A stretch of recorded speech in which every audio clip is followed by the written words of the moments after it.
It was a Wednesday morning in the Franklin County Courthouse. Routine, quiet, and dry as legal parchment. The kind of day where nothing was expected to happen, until Jacob Miller took the stand. He wasn't what you'd expect in a courtroom like this. While others wore tailored suits and silk ties, Jacob showed up in clean denim overalls, a checkered flannel shirt, and worn leather boots. His calloused hands trembled slightly as he held a weathered baseball cap, fingers curling the brim as if it held all the courage he could muster. The case? A land dispute. A development corporation, backed by an influential law firm, was pushing to seize a 30-acre piece of farmland for a new logistics hub. The problem? That land had belonged to the Miller family for over 70 years. To Jacob, it wasn't just soil. It was his family's legacy. Across the courtroom, attorney Marcus Langston leaned back in his chair, exuding confidence in his sleek gray suit and blood-red tie. A Harvard law graduate, Marcus had made a name for himself as a ruthless closer in corporate litigation. To him, Jacob was already dust. As Jacob began recounting the story of his family farm, how his father taught him to plow before he could read, how his mother died in that very field during harvest, Langston's lips twisted into a smirk. "So let me get this straight," Langston interrupted, rising smoothly from his seat. "You're claiming that a few old memories and rusty tractors give you legal grounds to halt progress?" Jacob stiffened. "I'm saying this land is my home. My daughter learned to walk in that garden. My son carved his name into one of those apple trees. And what exactly are you offering the county, Mr. Miller?" Langston scoffed. "A nostalgia museum? Or perhaps an exhibit on inefficient land use?" Laughter rippled through a few members of the gallery. Junior associates, corporate interns, and reporters hungry for spectacle. Jacob's voice wavered. "I'm offering heritage, stewardship." Langston turned to the judge, dramatically flapping his arms like he was presenting a magic trick. "Your Honor, with all due respect, we're not here to debate poetry. We're here to protect the county's economic interests." Then, spinning on his heel, he addressed the room. "Let's be honest. Mr. Miller represents a dying idea. A man with mud on his boots and hay in his pocket, trying to stop progress. It's almost charming. Almost." The courtroom went quiet. Jacob looked down. For a moment, his pride, his identity, seemed to collapse beneath the weight of ridicule. No one spoke. Not the bailiff. Not the judge. And just when it felt like the silence would swallow him whole, a chair scraped against the tile floor. Slow. Deliberate. From the back row, a tall figure stood, broad shoulders, blazer over a plain dress shirt, clean-shaven with steady Appalachian steel in his eyes. It was JD Vance. The room shifted. Whispers bloomed like wildfire. Jacob blinked in disbelief. JD Vance? The senator. Langston turned, his bravado flickering for the first time. JD adjusted his collar and spoke, voice low but unshakable. "Your Honor," he said, "I'd like permission to speak on behalf of the witness." The judge stared. "You're not counsel on record." "I know, but I've been that boy with mud on his boots, and I think the court deserves to hear what that really means." The room was no longer silent. It was listening. The courtroom resumed its mechanical rhythm, cases proceeding one after another. But for those who had witnessed the earlier exchange, the image of J.D. Vance standing beside Eli lingered like smoke in the rafters. In the hallway during recess, whispers stirred. Who was this farmer? And why did a senator care? Inside the judge's chamber, however, Rachel Whitmore was fuming. She paced, arms crossed, fanning herself with her legal pad. "He ambushed me," she muttered. "This is a property rights case, not a political rally. And he's a senator, not counsel." Her co-counsel, a younger associate named Dennis, cautiously offered, "Should we file a motion to bar further third-party statements?" Rachel didn't answer. Instead, she stared out the chamber window at the Kentucky hills in the distance. Lush, green, unshaken. The very hills Eli had spoken of. Back in the courtroom, Judge McCullough, a composed woman with sharp glasses and a reputation for fairness, returned to the bench. She tapped her gavel. "Mr. Waller," she said, addressing Eli, "you may continue your testimony. You have the floor." Eli stood, his hat respectfully off now, hands clasped in front of him like he was at a Sunday service. His voice, still gravel-lined, carried more confidence this time. "I bought my land in 1992, he began. "My daddy cleared it with his own hands. We planted sweet corn and beans, built a home, raised a family, and for 30 years I paid my taxes, fixed my fences, and never once asked the government for a thing." He paused.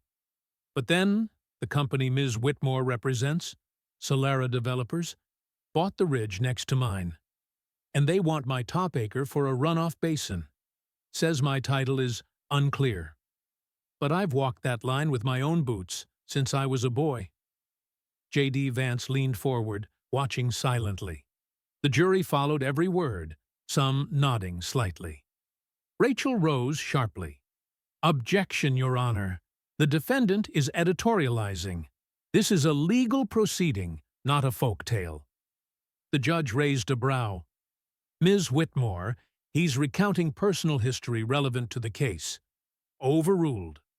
Rachel pressed her lips into a line. Eli took a breath. "They offered me $50,000 for that acre. Said it's fair compensation." "Fair?" His eyes scanned the room. "That ground holds my wife's peach trees. My son's first dog is buried there. It ain't just dirt, it's roots. And not everything you love is for sale." The courtroom fell into a hush. Rachel rose again, ready to dismantle him. "Mr. Waller, while I'm sure your emotional attachment is sincere, the law deals in facts. And the fact is, your deed's boundary line was never properly surveyed. My client obtained geological rights in accordance with—" "Geological rights?" JD interjected quietly, voice like a distant rumble. "Or convenience?" The judge glanced at him but allowed the tension to thicken. Rachel pressed on, ignoring him. "You want this court to choose sentiment over legality. That's not justice. That's chaos." Eli looked at her, face calm. "Justice," he said slowly, "ain't always clean lines and ink. Sometimes it's sweat. Sometimes it's memory." JD stood again, not to speak this time, but to hand something to the court clerk. It was a document. "Your Honor," he said, "with permission, I'd like to enter a supplemental filing. A land deed survey conducted in 1975, found in the Fayette County Archives, confirming Mr. Waller's ownership of the disputed acre." The courtroom gasped softly. Rachel's face drained of color. The judge took the file, flipped through it, and nodded slowly. "This document is compelling," Rachel stammered. "This wasn't disclosed." "It was forgotten," JD replied coolly. "Like the people who live on the land you're trying to carve up." Eli turned slightly toward JD, eyes wide. "You didn't have to do that," he murmured. JD gave a half smile. But someone had to." The judge leaned forward. "We will recess for an hour to verify the document and allow counsel to prepare responses." As the courtroom emptied, Rachel brushed past JD without a word, her heels clicking like distant gunfire. Eli remained seated, staring at the floor. "You okay?" JD asked. Eli looked up. I never thought I'd be seen in a place like this. Not like this. JD nodded. Well, you are now. And we're not done yet.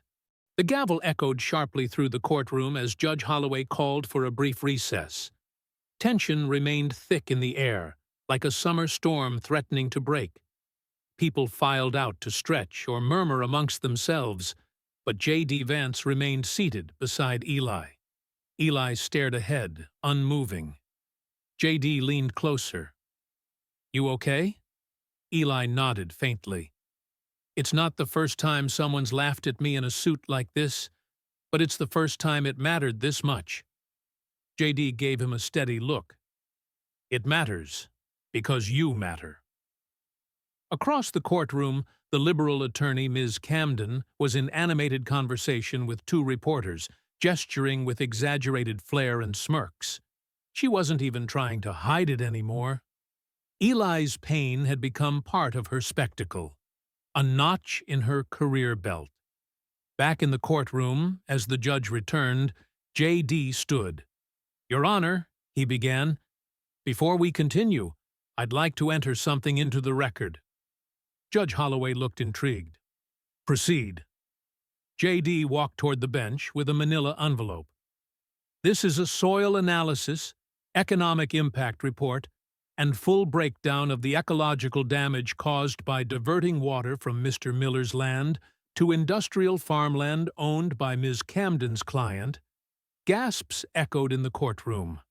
J.D. continued, laying out documents on the display screen for the judge and jury. But more importantly, J.D. said, turning to the jury, this is not just a case about irrigation maps and contracts. This is about dignity. He pointed toward Eli. That man right there wakes up at 4 every morning, not to check stocks or monitor oil prices, but to feed chickens, tend to soil, and care for land that's been in his family for 4 generations. Ms. Camden interjected, Your Honor, this is emotional manipulation. No, J.D. said, turning to her, his voice steely. This is what you mocked when you laughed at his accent. This is what you belittled when you scoffed at his boots. But what you call backward, I call backbone. The judge didn't interrupt. J.D. faced the jury again. We talk about justice as if it's only about laws. But sometimes it's about listening, really listening, to the people who are too often talked over. He walked slowly toward Eli. Mr. Miller didn't come here today to fight a political battle. He came because his land was dying, because his granddaughter asked him why the pond was empty, because he still believes in fairness, even if the system forgot him. Eli blinked fast, lips pressed together. J.D. turned to the judge. We're not asking for sympathy. We're asking for the law to remember the people it was made to serve. There was silence, the kind of silence that held weight. And then slowly, quietly, the gallery began to nod. Even the bailiff shifted uncomfortably, as if realizing this was more than a routine dispute. Ms. Camden stood to object again, but her voice cracked slightly. Her script had run dry, and everyone in that room could feel it. The judge's gavel came down once more, this time not for silence, but for resolution. After reviewing the testimonies and newly presented evidence, Judge Carver said, adjusting his glasses, this court finds in favor of Mr. William Bill Tate. The disputed acreage legally belongs to the Tate family, per the deed issued in 1963. And confirmed by 3 independent records. A collective gasp echoed through the courtroom. J.D. Vance allowed himself a quiet breath, nodding toward Bill, whose shoulders slumped in disbelief. The liberal lawyer, Ms. Eliza Carraway, turned pale. Her lips parted slightly, as if grasping for a rebuttal. But nothing came. She sank back into her chair, visibly shaken. Judge Carver wasn't finished. Furthermore, he continued, This court notes the conduct of both counsels. Mr. Vance, your intervention was unorthodox, but your facts were compelling. Ms. Caraway, your behavior toward the defendant was unbecoming of this court. Consider this your formal reprimand. There was no applause, only silence. The kind of silence that comes after a storm and signals a change in the weather. As the crowd began to file out, reporters rushed forward. JD Vance ignored the microphones. He wasn't here for headlines. Instead, he turned to Bill. "Let's go home, Mr. Tate." Outside the courthouse, the sun had broken through. On the courthouse steps, dozens of farmers had gathered. Neighbors, strangers, people from neighboring counties who had heard what happened. They clapped as Bill emerged, his cap pulled low, tears shining in his eyes. He looked overwhelmed, humbled. A young girl, his granddaughter, ran up to him and grabbed his hand. "Grandpa, you won!" Bill knelt to her level. "No, sweetheart, we did." JD stood a few steps behind, not seeking attention. But one of the local news anchors caught up to him. "Senator Vance," she asked, "why did you intervene today?" "This wasn't your case." JD Vance looked back at the building and then out at the crowd. "Because dignity shouldn't depend on how much land you own or how clean your boots are," he said. "And because I still believe justice should mean something in this country." That quote would run on every news channel that night. Bill Tate returned to his farm a free man, with his land, his name, and his dignity intact. And across the Midwest, in coffee shops and county fairs, folks would tell the story again and again. The day a man in a suit stood up for a man in overalls. Not because he had to, but because it was right.